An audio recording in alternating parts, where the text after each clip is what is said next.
अरफात का मैदान यही वो जगह है जो आने वाले मैदान हश्र का आईना है, जहां एक दिन हम सबको, पूरी इंसानियत को जमा होना है। और यही वो दिन है जब शैतान सबसे ज्यादा रोता है, जलील होता है। और यही वो दिन है जब हमारा दीन पूरी तरह मुकम्मल हुआ था। और ये वही मैदान है जहां अल्लाह अपने बंदों से इतना ज्यादा खुश होता है, इतना प्यार करता है कि वहाँ मौजूद हर शख्स की मगफिरत फरमा देता है। लेकिन अफसोस की बात यह है कि आज बहुत से मुस्लिम को अरफात के इस अजीम दिन और इस मैदान की असल फजीलत के बारे में मालूम ही नहीं है। अगर आपको नहीं पता तो वीडियो को आखिर तक जरूर देखें। इसमें बहुत ही शॉर्ट और डीप पॉइंट टू पॉइंट अंदाज में बताया है, जिसको एज अ मुस्लिम हम सबको जानना बहुत जरूरी है। और प्लीज इस वीडियो को सदका जारिया समझकर शेयर जरूर करना, ताकि सबको इसका इल्म हो सके। आज हम बात करेंगे अरफात के उस अजीम और शान दिन की, जिसके बारे में जानकर आपका दिल भी आरजू करेगा कि काश हम भी इस वक्त अरफात के मैदान में मौजूद होते।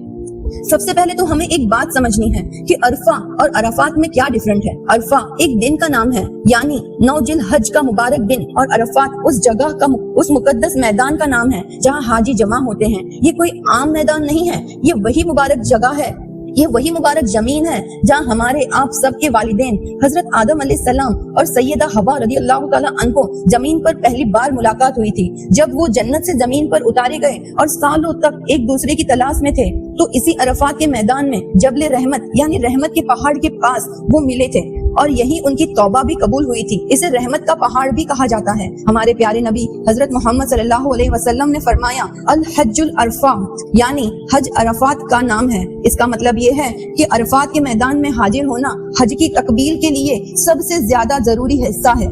अगर कोई हाजी मक्का पहुंच जाए, तवाफ कर ले, लेकिन 9 जिलहज के दिन अरफात के मैदान में ना पहुंच सके तो उसका हज अदा नहीं होता। यही वो दिन है जब दुनिया भर से आए हुए तमाम हाजी एक ही लिबास में यानी एहराम में एक ही मैदान में जमा होते हैं। बादशाह और फकीर, गोरा हो या काला, सब ही एक बराबर हो जाते हैं। अरफात के इस मैदान से तकरीबन 22 किलोमीटर के फासले पर मक्का मुकर्रमा वाक़ई है। इस मैदान अरफात में एक बहुत ही अजीम शान मस्जिद है, जिसे मस्जिद निमरा कहा जाता है। आपको ये जानकर हैरत होगी कि ये दुनिया की वाहिद मस्जिद है जो सिर्फ और सिर्फ एक ही दिन के लिए खुलती है, और वो दिन है 9 जिलहज यानी यौम अरफा। मस्जिद निमरा में ज़ोहर के वक्त खुतबा हज दिया जाता है। ये वही जगह है जहाँ हमारे प्यारे नबी सल्लल्लाहु अलैहि वसल्लम ने अपनी जिंदगी का आखिरी खुतबा खुतबतुल विदा दिया था, और पूरी इंसानियत को मसावत, हुकूकुल इबाद और औरत के हुकूक का सबक सिखाया था।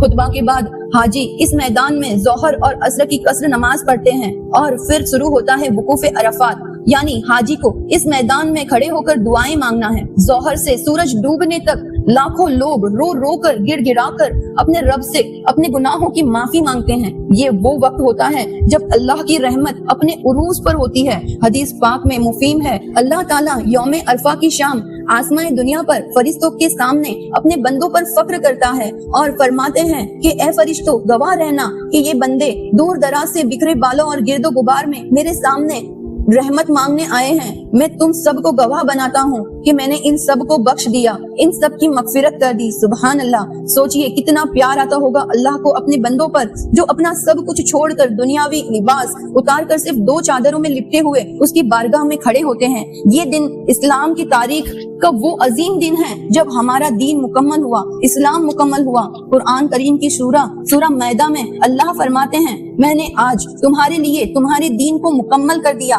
तुम पर अपनी नेमत पूरी कर दी और तुम्हारे लिए इस्लाम को बतौर दीन पसंद किया। जानते हो कि उस दिन सबसे ज्यादा जलील और रुसवा कौन होता है? शैतान। जी हाँ, शैतान अरफात के दिन जितना रोता है और अपने ऊपर खाक डालता है, मिट्टी डालता है, उतना किसी और दिन में नहीं डालता, क्योंकि वो देखता है कि इतने सालों लगाकर इंसानों से गुनाह करवाया और अल्लाह ने अरफात के एक दिन अपने बंदों पर इतनी बेशुमार रहमतें नाजिल करके उन्हें उनके गुनाह ढो डाले, उन्हें जहन्नम से आजाद कर दिया। मगरिब का वक्त होते ही हाजी मगरिब की नमाज पढ़े बगैर वहाँ से मुजदलिफा की तरफ रवाना हो जाते हैं। फिर मुजदलिफा पहुंचकर हाजी मगरिब और इशा की नमाज एक साथ अदा करते हैं और वहीं खुले आसमान के नीचे रात गुजारते हैं। अब सवाल ये पैदा होता है कि आप और हम जो इस वक्त अरफात के मैदान में मौजूद नहीं हैं, हम क्या करें? क्या हम उस दिन की बरकतों से महरूम रहेंगे? तो नहीं, बिल्कुल नहीं। अल्लाह के नबी सल्लल्लाहु अलैहि वसल्लम ने फरमाया, सबसे पहला काम है अरफा के दिन का रोजा।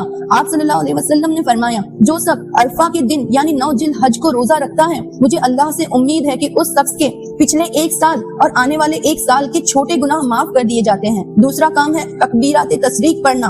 उस दिन कसरत से ये पढ़ना, अल्लाहु अकबर, ला इलाहा वल्लाहु अकबर, अल्लाहु अकबर वलिल्लाहिल हम्द। और तीसरा और सबसे अहम काम है दुआ करना।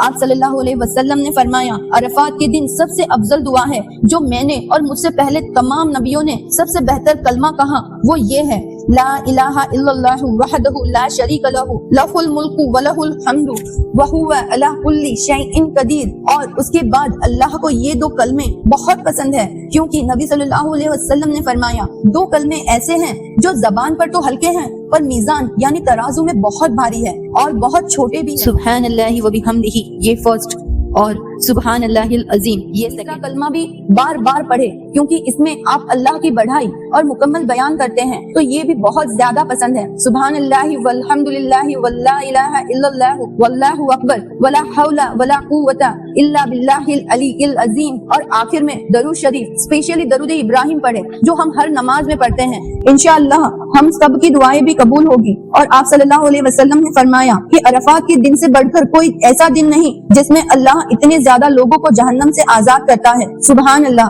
तो सोचिए, एक दिन ऐसा आता है जब दुनिया के लाखों लोग एक मैदान पर जमा होके अल्लाह को पुकारते हैं, और यही वो मंजर है जो हमें आखिरत याद दिलाता है। आज हम दुनिया में हैं, कल हमें अल्लाह के सामने खड़े होना है। अल्लाह हम सबको मक्का, अरफात और हज की सआदत नसीब फरमाए। कमेंट में आमीन लिखकर वीडियो को शेयर जरूर करें और सब्सक्राइब करना ना भूलें। फिर मिलते हैं एक और नई इस्लामिक वीडियो के साथ। अस्सलामु अलैकुम।